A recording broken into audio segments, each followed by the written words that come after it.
Celia era algo extraordinario. Siempre mantenía ese espíritu de jocosidad. Solamente con una frase que ella dijera, ya que yo era un aliento. Claro, cuando se tenía que imponer, se imponía.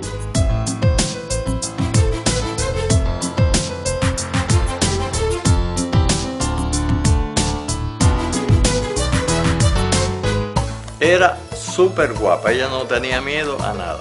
Peleó en varias batallas. Era incansable.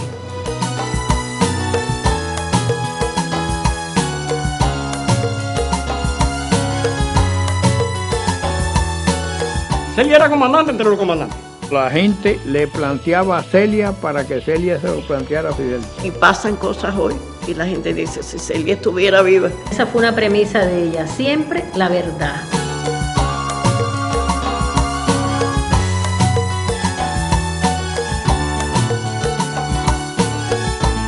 Y decir Celia es decir Celia. Hermosa flor,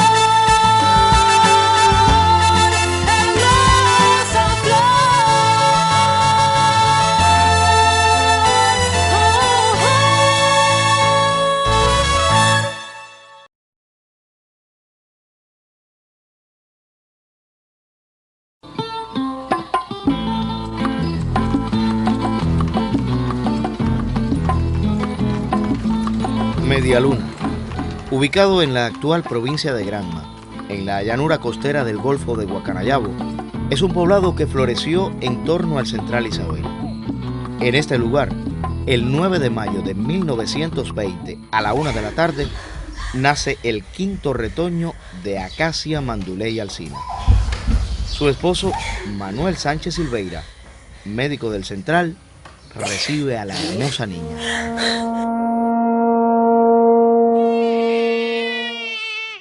Nace un día después de los festejos en honor a la Virgen de los Desamparados, y así la nombraron Celia Ester de los Desamparados.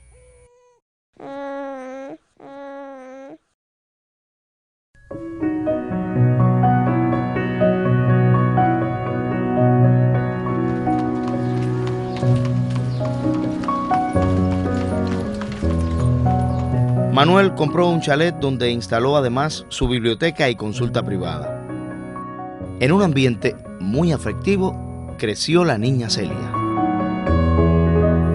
Apenas a los 6 años sufrió la irreparable pérdida de su madre, víctima de paludismo, enfermedad que proliferaba por aquellos tiempos.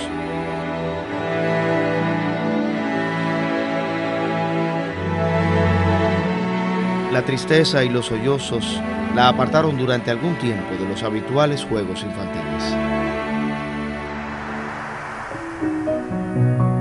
El doctor, por su parte, nunca se volvió a casar.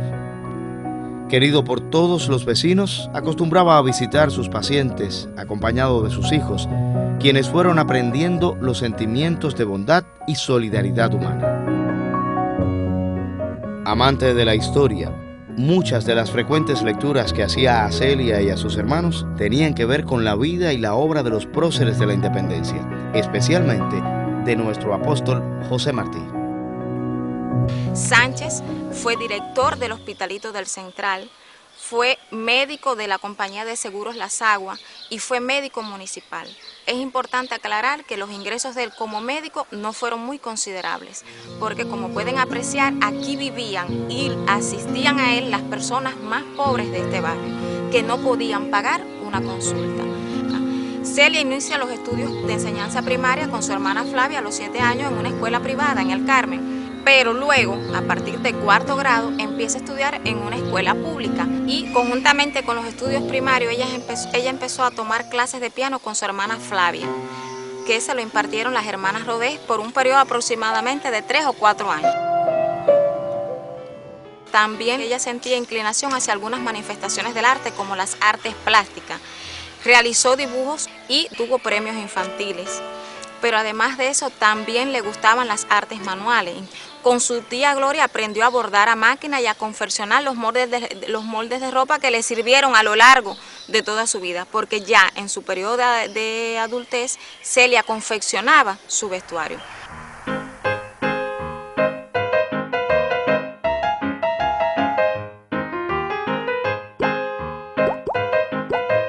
Traviesa y bromista desde pequeña, hacía frecuentes maldades, como cerrarle la llave de paso a un vecino cuando éste se encontraba completamente enjabonado en el baño.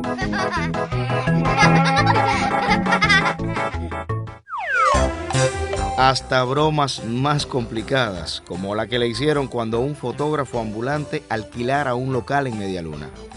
Celia fue a visitarlo junto a algunas de sus amigas y mientras una se retrataba, Celia y otras muchachitas tomaron algunas de las fotos.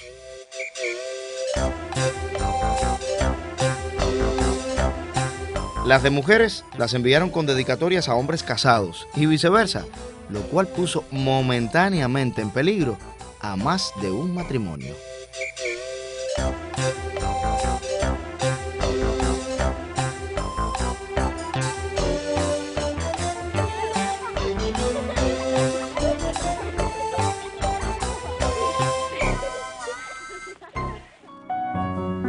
A mediados de la década de 1930, Celia ingresa en la escuela preparatoria José María Heredia en Manzanillo, con vistas a ingresar en el bachillerato, por lo que tiene que ir a vivir a casa de su tía Amanda el 7 de mayo de 1937.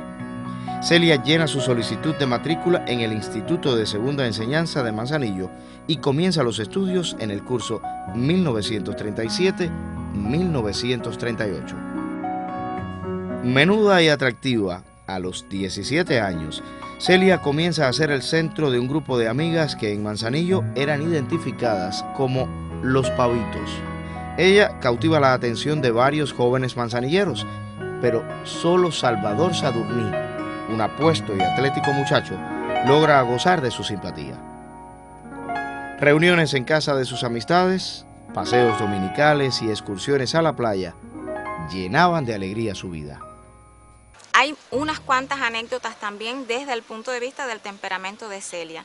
Ya cuando empieza a estudiar el bachillerato, hay una anécdota muy importante y es que un profesor le pide a Celia y a su prima Ana que le lean el examen porque él no entendió su letra. Celia se negó rotundamente a leerle la prueba al profesor. Su prima Ana accedió. Celia argumentó que sencillamente uno de los dos estaba mal. O el profesor no sabía leer o ella no sabía escribir y no se incorporó más a esa enseñanza. Terminó su formación de manera autodidacta en Pilón.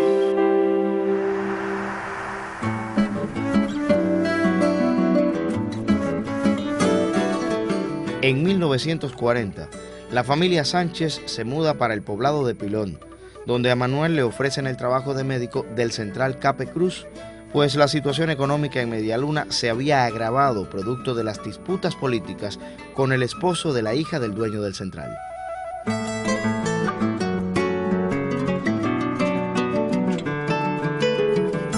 Celia y sus hermanas se ocuparon de adornar el nuevo hogar con un exquisito gusto, a base de plantas y flores, además del orden y la limpieza. También acondicionaron al fondo de la casa el lugar donde se encontraba una vieja mata de mangos, al que denominaron Mango Bar. Y allí nos reuníamos, hacíamos tertulias de amistades y de grupos y de hacer anécdotas, de reírnos, de hacer cuentos. Celia cultiva nuevas amistades, con las cuales comparte excursiones por la sierra y desarrolla su afición por la pesca. Celia se creció cuando llegaron a Pilón, porque ella era la mano derecha de su padre, que ella era la que atendía, por ejemplo, si llegaba un paciente, ella era la que lo atendía, un campesino, alguien que llegaba, ella era su mano derecha. Es decir, que fue cogiendo de su padre esos elementos que no solamente tributan desde el punto de vista de su profesionalidad, sino también de su humanismo, de solidaridad, que en Celia se sembraron también gracias a la influencia de su padre. Y Sánchez fue un político, pero no un político de la politiquería, sino un político con convicciones claras de lo que debía ser la política. Era también historiador, era geógrafo. Fíjese si es así, que él localiza el punto exacto en San Lorenzo donde cae el padre de la patria. También el doctor Sánchez organiza, a propuesta de los integrantes de la Asociación de Antiguos Alumnos del Seminario Martiano, una expedición para llevar a la cima del Pico Turquino el busto de nuestro apóstol nacional José Martí, forjado por la escultora Gilma Madera. Además del doctor Sánchez, iba Celia conjuntamente con otros piloneros. Entonces, si usted conjuga, implica todo eso, quiere decir que el doctor Manuel Sánchez Silveira era patriota. Y esos sentimientos tienen que verse ido transmitiendo a la hija. Ella rifaba una vaca todos los años para el Día de Reyes, comprar los juguetes para los niños de las lomas, como decía ella, de las lomas, los que no tienen reyes, porque los reyes no van a las lomas, sino van a las casas de los ricos. Era repostera, pero repostera de altos niveles, o sea, que hacía dulces de muchos tipos para la casa, para la familia. Este fue el cake que ella me regaló. Este fue el cake de boda hecho por ella, porque ella tenía un arte para ella lo que se proponía, lo hacía. Ella en eso era única. Lo mismo te hacía dulce, que te hacía pasteles, lo que le pidiera. Y la gente empieza a comunicarse con Celia y ella con su gente por su desmedido amor a lo humano, a la gente humilde, a la gente más pobre. A ella no le importaba tratar si era blanco, si era negro, si era mulato. Celia era querida por los pobladores por su carácter alegre, afable y sobre todo por la ayuda desinteresada a todo el que acudía a ella.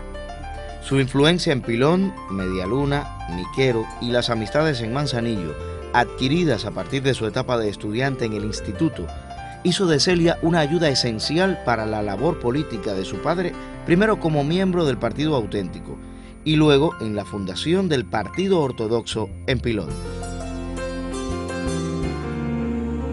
El 20 de mayo del año 1948 llega aquí, a esta casa, alguien grande también de la historia de Cuba, invitado por el doctor Manuel Sánchez Silveira, que es Eduardo Chivá, el fundador del Partido Ortodoxo. El padre de Celia y Celia no son simples ciudadanos, sino son ciudadanos comprometidos en ese despertar. El último aldabonazo de Chivás. Celia asiste a su funeral. Aun cuando Chivás ha muerto, la ortodoxia ha logrado sembrar una semilla de credibilidad y de esperanza que indiscutiblemente decía que era el factor político que iba a ganar las elecciones. ¿Y a dónde viene el golpe de Estado? Hay que jugar la baraja de Batista, que si dio un golpe volvió a dar el otro.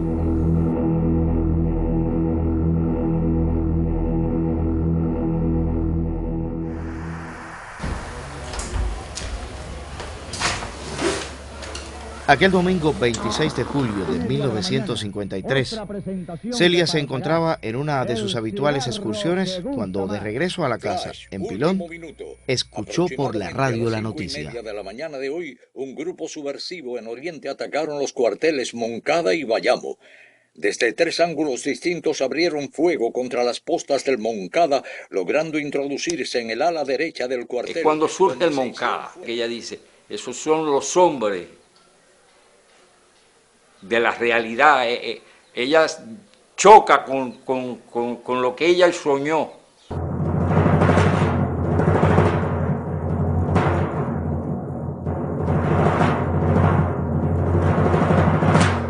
Celia va a Santiago de Cuba, a casa de Silvia, la hermana de ella que vive en Vista Alegre, para conocer quiénes son la gente, porque nosotros en Oriente no conocíamos a Fidel. Y entonces les dicen que cuando pasen a Isla de Pino, sobre todo Fidel, se le va a mandar cosas. Y efectivamente así fue. Se compraba chocolate, leche, cosas de lata y se enviaban allá. Y sobre todo libros, porque Fidel pedía muchos libros. Más que alimentos, pedía libros. Entretanto, en el país se desarrolla una intensa campaña por la amnistía política de Fidel y sus compañeros, hasta que en mayo de 1955 se produce la excarcelación. Y viene a fundarse el movimiento 26 de julio, con jóvenes de la ortodoxia. Es cuando Manuel Echevarría le propone a Celia la necesidad de ir haciendo las células de la zona de la costa, como le llamamos aquí, toda esta zona de Campechuela, Medialuna, Niquel.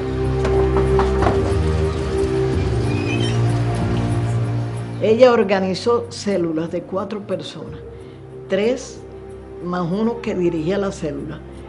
Estos 3 se conocían entre sí, pero este jefe de célula no conocía a otras células en Pilón. Ella sí conocía a toda la gente que estaba en el movimiento y además le daba tareas precisas, concretas. Yo iba a la casa del doctor a vender vianda y ahí periódicamente nos íbamos viendo cada mes. Una vez, luego coincidíamos, luego no coincidíamos y ahí empezó ella a hablarme de los problemas del país. Porque, ¿qué hizo ella? Buscar relaciones. Y cuando buscó esas relaciones, impregnó una confianza. Ella incluso me propone que si yo quiero ser miembro el 26 de julio, yo digo que sí. Pero yo no sabía qué era 26 de julio, ni un carajo. Y ella logró captar para el movimiento a Guillermo, a Crescencio Pérez. Crescencio era conocido en toda la zona, a los Acuña, el padre, los tíos de Vilo Acuña. Celia tenía un don que era aglutinar, captar mucha gente para el movimiento 26 de julio. Y ese don lo ejerció en su familia. Toda la familia de Celia hizo revolución. Y ella confió en la familia, porque la familia de ella, su familia, sus hermanos, la apoyaron incondicionalmente. Celia logra organizar un fuerte aparato clandestino en Pilón y extiende sus contactos por toda la costa, en pueblos como Niquero, Medialuna y Campechuela. Un día de enero de 1956 recibe una visita inesperada. Fran País, responsable del movimiento en Santiago de Cuba, llega acompañado, entre otros compañeros, de Pedro Miret, quien estaba encargado de evaluar la situación del territorio como posible zona de arribo de la expedición revolucionaria que se preparaba en México. En el Mango Bar, que tantas veces había sido centro de reunión con familiares y amigos, ahora Celia recibe la tarea de preparar las condiciones necesarias que garantizarán el desembarco de la expedición. Estamos entonces preparados para empezar la lucha final. Fidel recibe las valoraciones de Celia por Manuel Echevarría, que está en México, porque ella le ha encargado a él que le convenza a Fidel dar a ella ir a México para venir en el desembarco. Y es cuando Fidel dice, Manuel Echevarría, le digo, si esa mujer es como tú dices, donde mejor va a estar y más útil nos va a hacer es allá. Indiscutiblemente donde más servicio le prestó a la causa de la revolución Celia fue en la región esta, preparando las condiciones de la recepción del desembarco, haber venido en el yate Granma.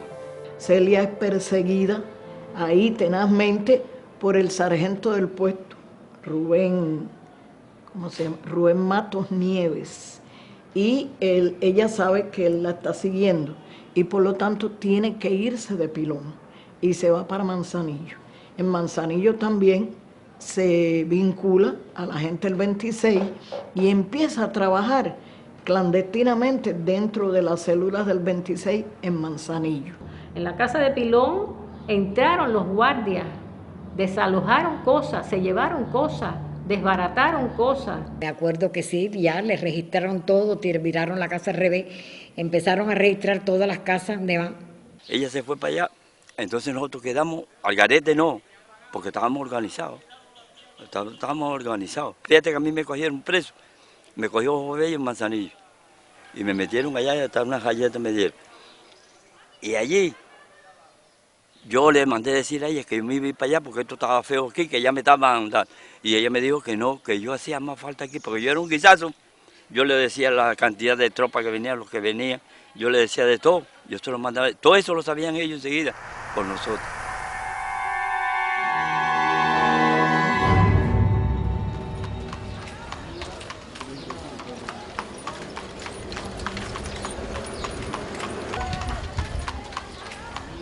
Al mediodía del 29 de noviembre de 1956, la noticia de la salida del Granma ya se había recibido en Santiago. Hola, ¿cómo están? Muévete, que Alejandro está en camino. De inmediato, Celia avisa a toda la red de colaboradores en la costa y parte hacia Medialuna, desde donde se traslada hacia la casa del campesino y colaborador Crescencio Pérez, en Ojo de Agua de Jerez, para esperar la llegada de los expedicionarios. Y entonces Celia manda a través de Crescencio Pérez que me informe que estemos preparados porque ya la invasión viene, o el desembarco va a venir.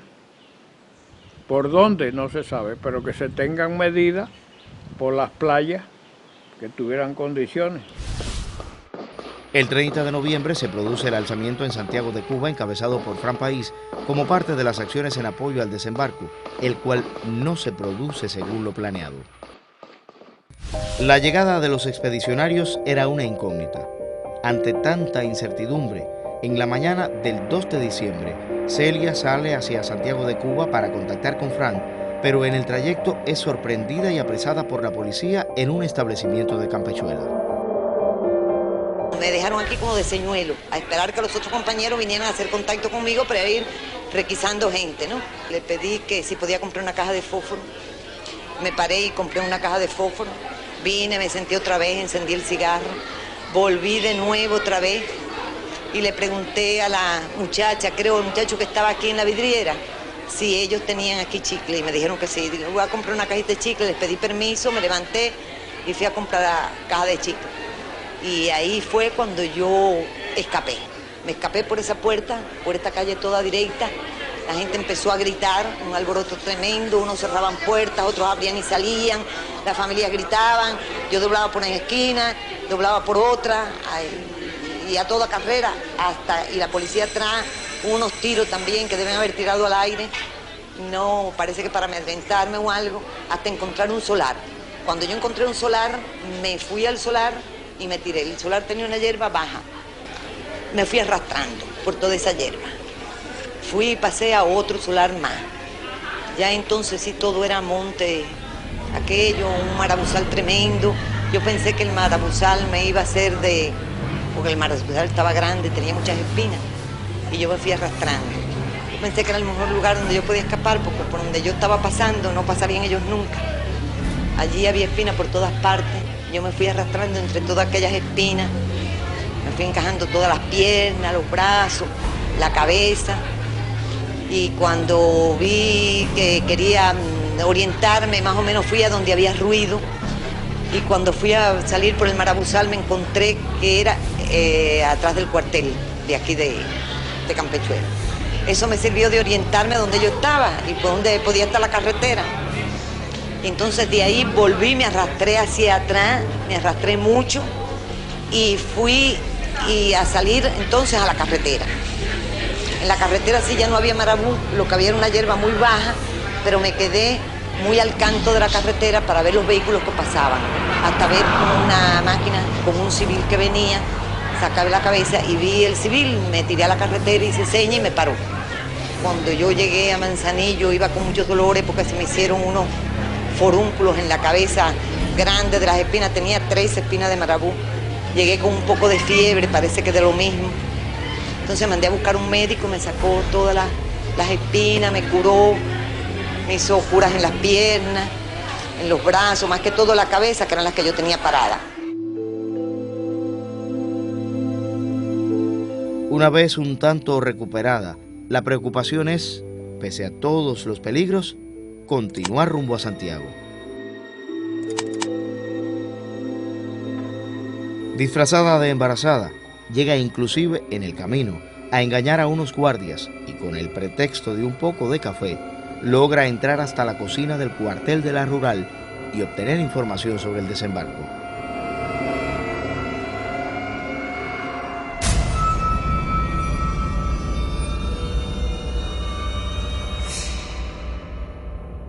Viene con una barriga y todos nos quedamos así. Y Celia Empieza a reírse. Mira, una barriga postiza. Así pude venir, como Guajira que va a dar a luz en Santiago. Esas eran las cosas que se le ocurrían a Celia. Pero unas veces la hacía para salvarse y otras veces la hacía de maldad. Después de la entrevista con Fran, se acuerda que Celia regrese a Manzanillo en espera de noticias. Los días transcurren y crece la angustia al conocer los crímenes cometidos por la tiranía sobre los expedicionarios.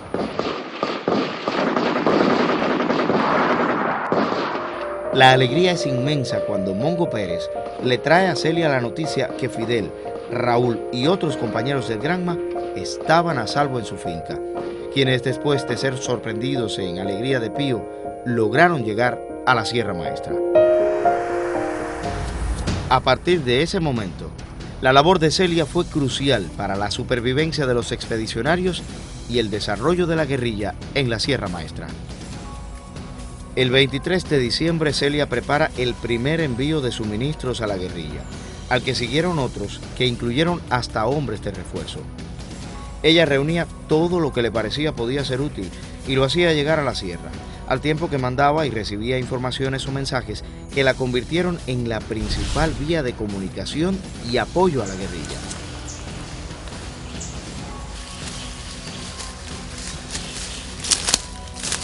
Luego de las primeras semanas de campaña, Fidel decide entrar en contacto personal con los dirigentes del movimiento y en particular con Fran y Celia, organizándose una reunión en la sierra que se hace coincidir con la subida del periodista norteamericano Herbert Matthew.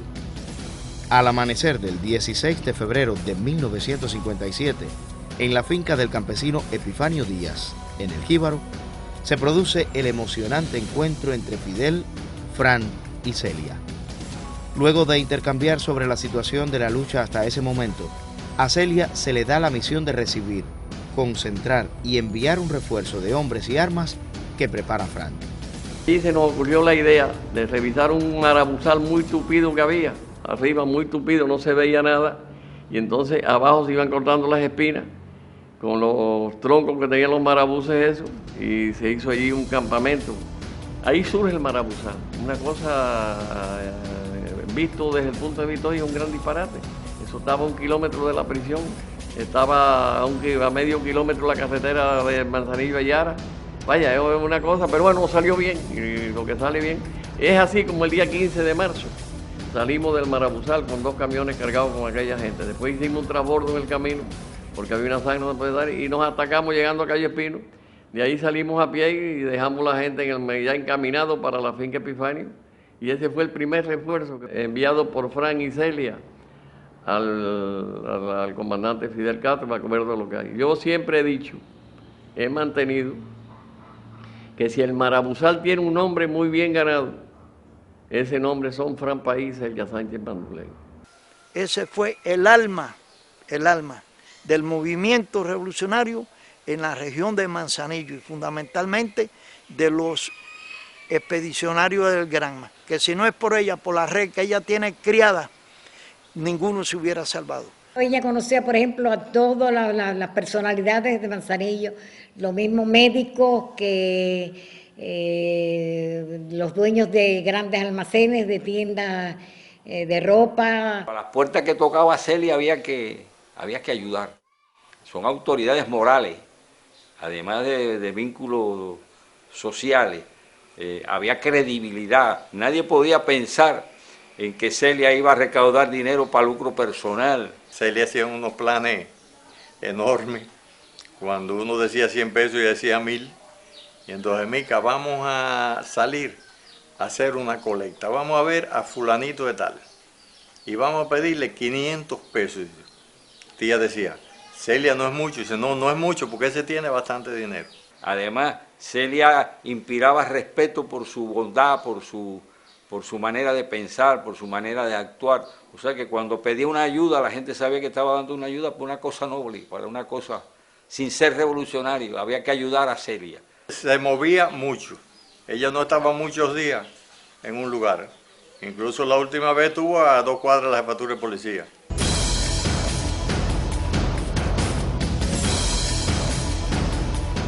salía toda la noche a la azotea a velar los cambios de guardia de la jefatura. Todos los cambios de guardia ella lo tenía anotado, a las horas que eran. No, ella no se le iba nada, ni dónde está ahí. Además era guapa, era súper guapa, ella no tenía miedo a nada.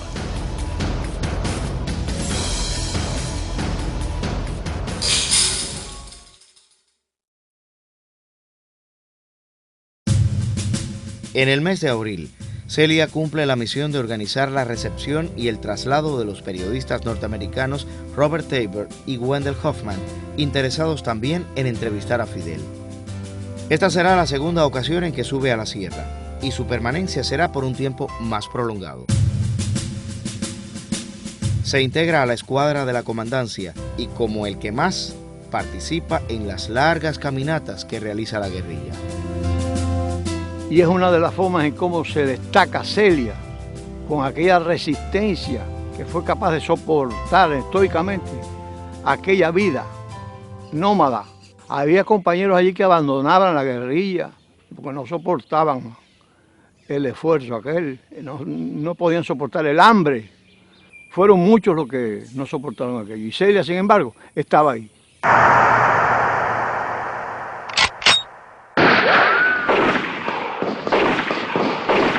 Ya hasta que llega el combate del Lugero, el 28 de mayo del 57. Celia en este combate participa como un soldado más. Es un soldado con un fusil enfrentando a un enemigo.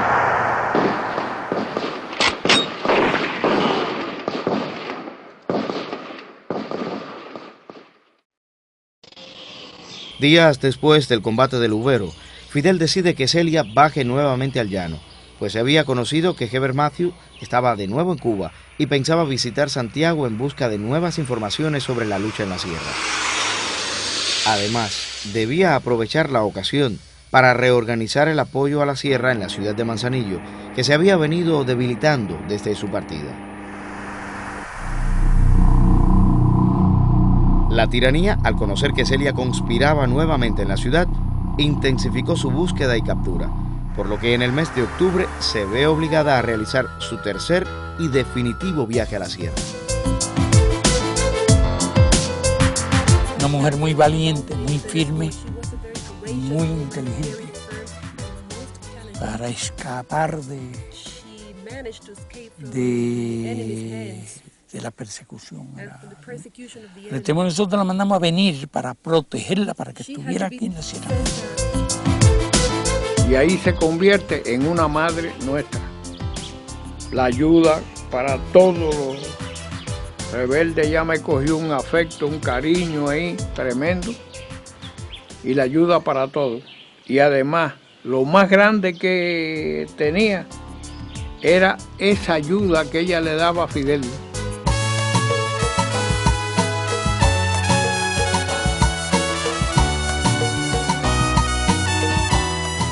Ella llevaba todos los documentos completos y era el mejor ayudante que tenía Fidel. Y además acompañaba a Fidel, no era fácil acompañar a Fidel. Fidel daba una zancada aquí, otra allá en Casa del Diablo. Con la inteligencia de Fidel algo notó que tenía esa mujer que tenía esas cualidades y esas características tan especiales para ayudar en momentos tan difíciles como la Sierra Maestra. Fidel poco a poco va conociendo que tiene una persona allí incondicional, en todos los sentidos, además una gran organizadora. Los jefes de las demás unidades se le subordinaban a ella, sin subordinarse, porque el jefe directo era Fidel, sí, pero se le subordinaban indirectamente a Celia. Celia era comandante entre los comandantes. Lo que Celia decía, todo el mundo lo acataba, porque sabía de que era Fidel, no era ella.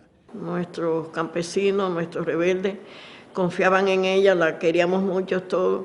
Y hasta cuando una mujer estaba pariendo en la Sierra Maestra, iba y le avisaba a Celia. Fue madrina de muchos campesinos, hijos de campesinos de la Sierra Maestra.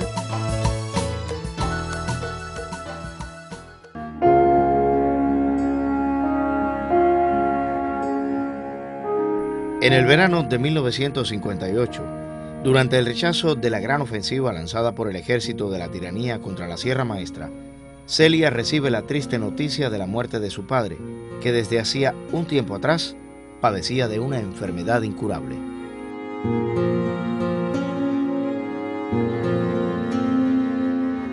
Ella trató de venir de la sierra, pero había un despliegue, se lo digo porque uno de mis hermanos fue ahí en la funeraria Caballero, la que está en 23, que fue creo que donde lo velaron.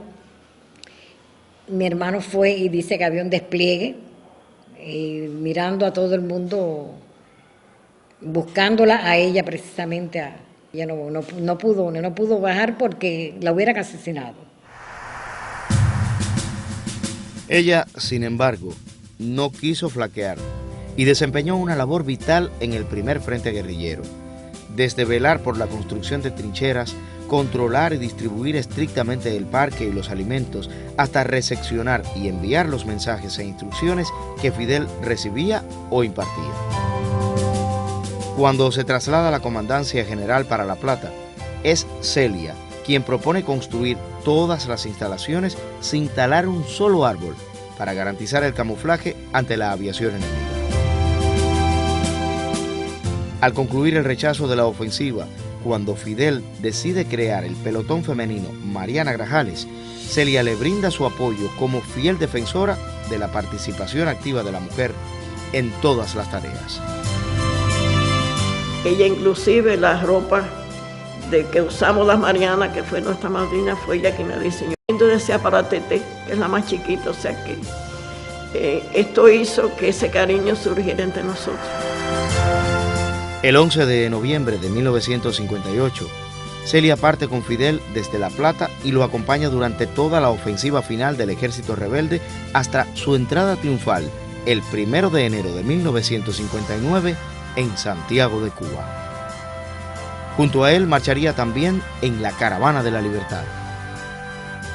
Consciente de que a partir de ese momento comenzaba la etapa más dura de la revolución, continuaría desempeñando, porque así lo prefería, una labor ajena a toda publicidad, pero indispensable para el proceso que se iniciaba.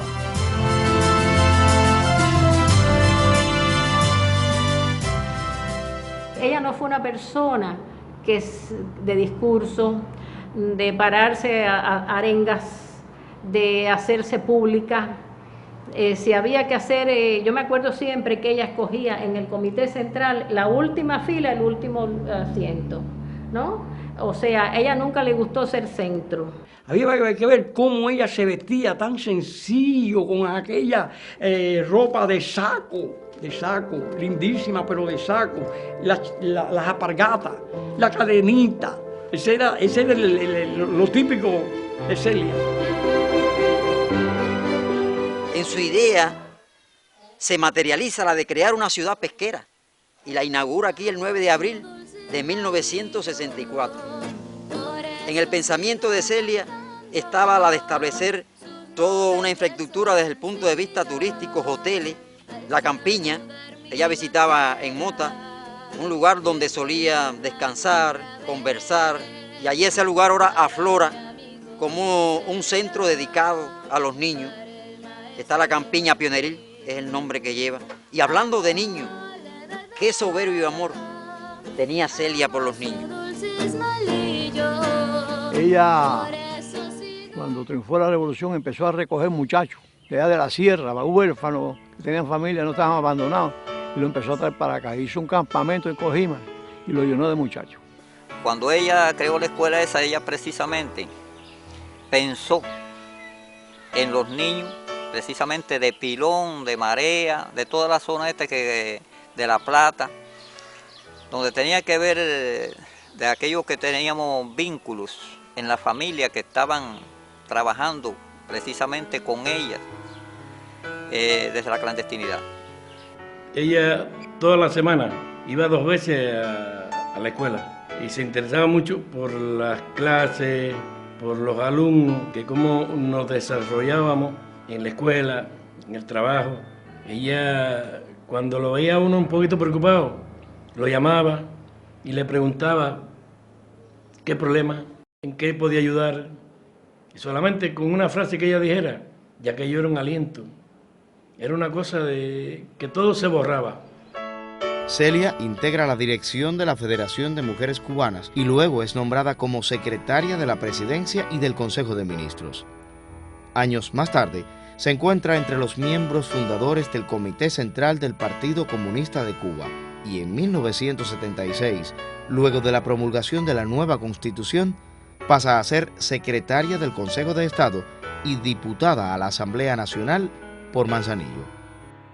Y a pesar de tener todos los cargos en el Consejo de Estado, de ser esa mujer con tantas responsabilidades, ¿cómo fue esa mujer sencilla? Y siguió siendo esa mujer campesina. ¿Cómo hablaba Celia? Hablaba bajito, suave, cariñoso, convencía a todo el que ella le planteaba algo. Claro, cuando se tenía que imponer, se imponía. Hacía guardias del comité, que fue criticada por algunas personas de que por qué hacía la guardia, que se exponía, etcétera. Ella andaba sola. Ya como en el año 70 por ahí, que yo estaba de guardia ahí en la escuela Nicolás Esteban, afuera en la calle, haciendo la guardia, que era de 10 a 12 de la noche. Y ya yo veo la hora que era, qué sé yo, y ya yo me iba a ir y el relevo no llegaba y de momento la veo a ella que viene, digo yo, Celia, dice, ay, pero a ti es la que voy a relevar. Digo yo, Celia, y tú viniste sola. Y dice, cállate, que me le escapé al escorte, a todo el mundo ahí en la casa y vine a hacer la guardia con su cigarrito, una zapatilla, un pantalón y una camisa. Entonces nos sentamos un final, yo terminé haciendo la guardia con ella hasta las 6 de la mañana.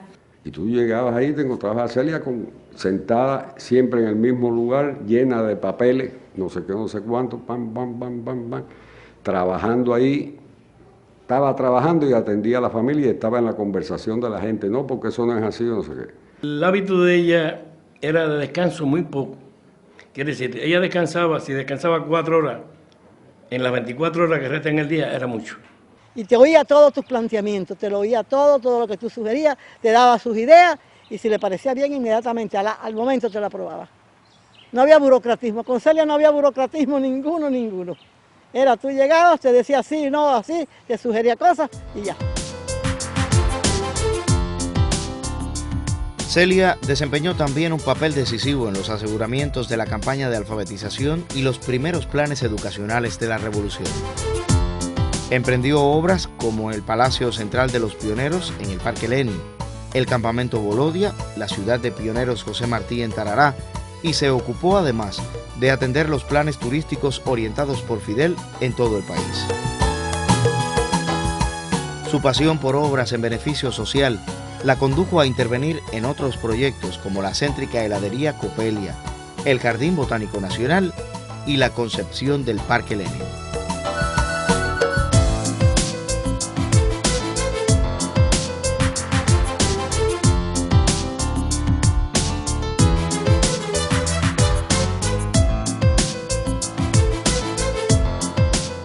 Esa guayabera, esos cochinitos de todas las provincias, eso fueron ideas de Celia. El Palacio de las Convenciones, cuando usted mira cualquier lugar de este país, está a la mano de Celia.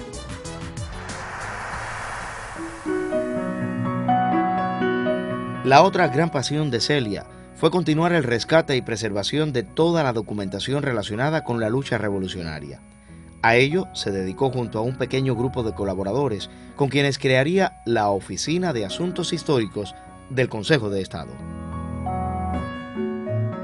La Oficina de Asuntos Históricos se funda oficialmente el 4 de mayo de 1964.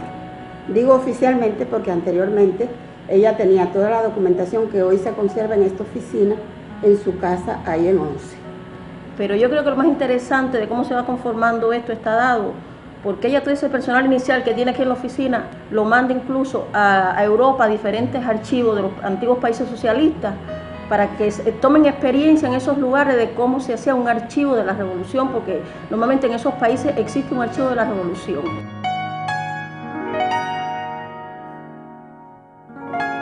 Ella sabía que esto era importante respecto a la trascendencia que podía tener esto en el futuro a través de la historia, que hacía falta porque esas eran las raíces nuestras de lo que era la guerra, lo que la guerra dio y consiguió era la revolución. En su mente siempre tuvo presente el custodiar esos documentos y que se quedaran para escribir la historia.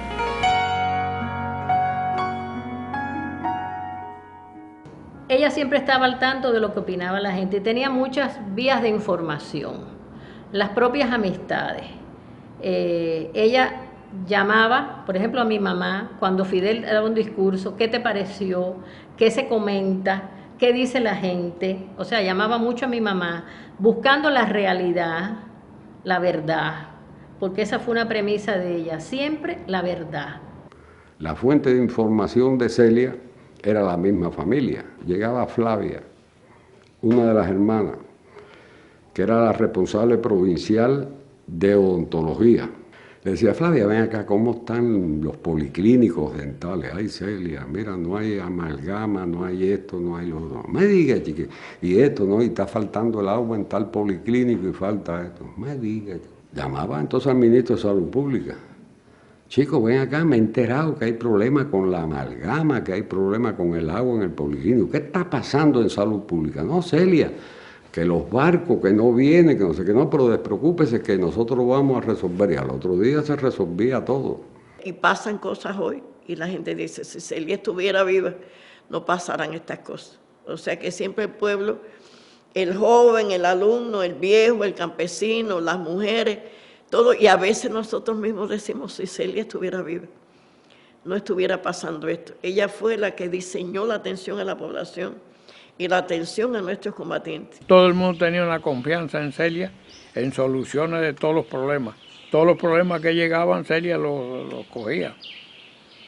Le quitaba todas esas cosas a Fidel y las resolvía con creces. Celia le decía algo a Fidel, Fidel tenía una confianza absoluta, porque sabía que Celia, antes de decírselo, ya lo había comprobado. La gente le planteaba a Celia para que Celia se lo planteara a Fidel. Era una comunicación directa. Y además celaba a Fidel, la seguridad de Fidel, esa era su tarea. Consagrada a la revolución, la solidaridad de Celia rebasó las fronteras de la isla, identificándose a plenitud con las luchas heroicas de otros pueblos. Junto a aquella mujer responsable, exigente y austera, convivía la fémina presumida, auténticamente cubana, amante de la vida y las flores, los árboles, las frutas y la fauna, que un día también inspiró la creación del artista.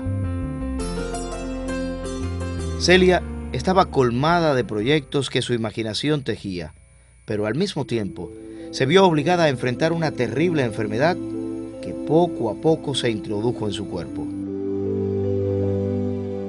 Ella no nos demostró a nosotros serios problemas de salud, hasta el último momento.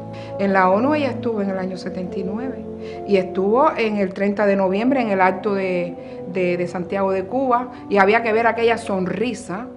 Por dentro estaba dolorida, y cuando llegó de Santiago de Cuba, que se sentó en la mesa de la sala así, con los piececitos que le hacían así, con esos zapaticos beige, y entonces yo le pregunté: madrina, ¿cómo se siente? Y me dice: yo muy bien.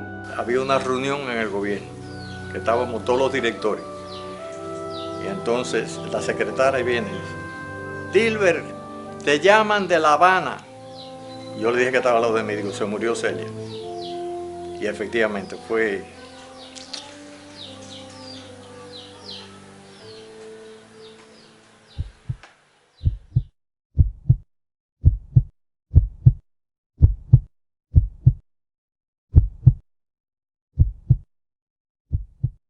Grande en su abnegación heroica, en su lealtad incondicional, grande en su identificación con el pueblo, en su amor a la El 11 de enero de 1980 muere la heroína. Grande en su preocupación por los aspectos más concretos y decisivos de cada obra de la revolución, grande, quizás sobre cualquier otra virtud, en su modestia y sencillez.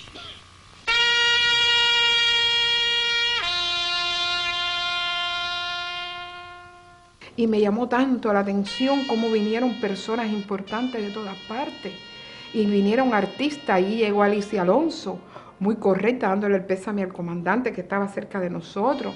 Llegó Rosita Fornejo, o sea, vemos a Celia vinculada con la cultura. La gente viene a rendirle, pero me llamó más la atención cuando yo vi que eran las 2, 3 de la mañana, 5, no dejaban de pasar personas por allí. Y gente gritando en silla de ruedas y pedían misericordia por la muerte de Celia, quien entraba arrodillado. Un hombre paralítico, y se puso de pie, cogió los 2 niños y decía, mírenla, mírenla. Ella es la madre de la revolución. En el piso donde yo estaba caían unas gotas de lágrimas. Para mí el comandante lloró. Yo lo veía. No pude mirarle bien a la cara. Pero yo sé que el comandante sufrió la muerte de Celia, porque se le fue la mujer insustituible. Hay quien dijo, comandante, se le fue su mano derecha, y él dijo, y la mano izquierda también.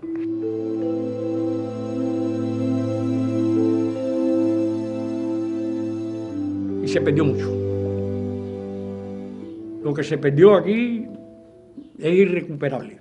Eso no... Ella era única. Porque es que Celia era única. Pero uno puede aconsejarse pensando en cada detalle de su vida, en cada cosa que hacía. Y este país necesita muchas mujeres, muchas dirigentes que piensen y actúen como Celia Sánchez. Celia, la enfermedad no nos la robó, nos la inmortalizó. Para mí seguirá siendo no mi madrina, sino mi madre espiritual. Fue como nuestra mamá, nuestro pueblo la recuerda, y día a día nosotros la recordamos y la tenemos siempre al lado nuestro. Realzar la figura de Celia, realzar la historia cubana, realzar la historia de nuestros próceres, que eso lo llevaba Celia impregnado. Ella sí seguirá viva, una eternidad. Celia es algo inolvidable de esta revolución. Es un ejemplo de las mujeres. Todo el que conozca la historia de Celia Sánchez, aunque no lo hubiera conocido, tiene que sentir a Celia viva para siempre. Celia es una contribuidora de esa semilla de continuidad, porque hay muchas Celias más que están ahí en el nuevo presente. Yo creo que a Celia la mencionarán siempre y la recordarán siempre.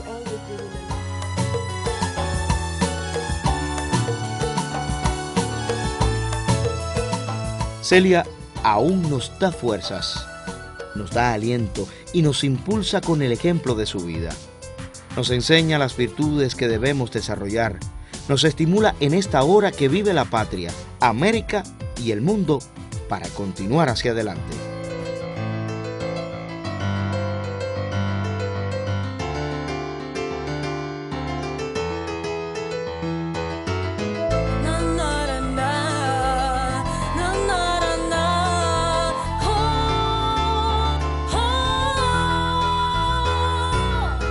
Con la brisa, como llegan los sueños a los que alimentan el futuro, poniendo empeños en ser dueños colectivos de la paz y la esperanza, y la reparten porque saben que a todos alcanza. Naciste en primavera, como nacen las flores, y el mundo con tus ojos se nos dibujó en colores. Valores de humildad, de dignidad y valentía te llevaron en sus brazos desde tus primeros días. Así se te vería crecer con luces en la frente, flores en el cabello y palomas en la mente. Así se hizo gigante desde el indómito oriente, la tierna y solidaria guerrillera combatiente. Celia, la heroína de la sierra y del llano, que cubano no ha sentido tu presencia. Tu amor te hace vivir eternamente entre tu gente. Sigas presente como la más hermosa. Celia, dice el guajiri, se emociona si la busca bien la encuentras caminando entre esas lomas. Se asoma cada vez que tiene la oportunidad y nos recuerda que no hay nada que importe más que la unidad y la lealtad a la revolución cubana, la defensa eterna de esta patria libre y soberana. Jamás siempre la historia de Celia, porque encierra la fibra más profunda y querida de esta tierra. Genuina representación de un pueblo firme y fiel, guardiana que atesora las doctrinas de Fidel. Miel de beso y hombro aliado al llanto del desposeído, pecho ardiente, rifle y fuego para enfrentar al enemigo.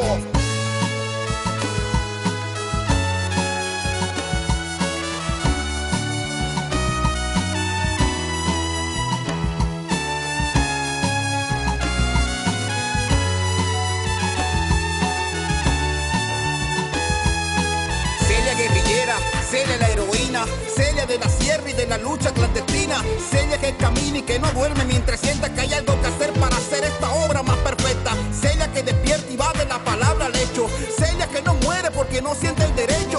Celia cuyo lecho de la fue solo un punto de partida para indicarnos que en nosotros sigue viva, que en el niño sin amparo que encontró en su pecho abrigo, en aquel que combatió y que nunca quedó en el olvido. Contigo cada fémina que se dignificó, olvidama.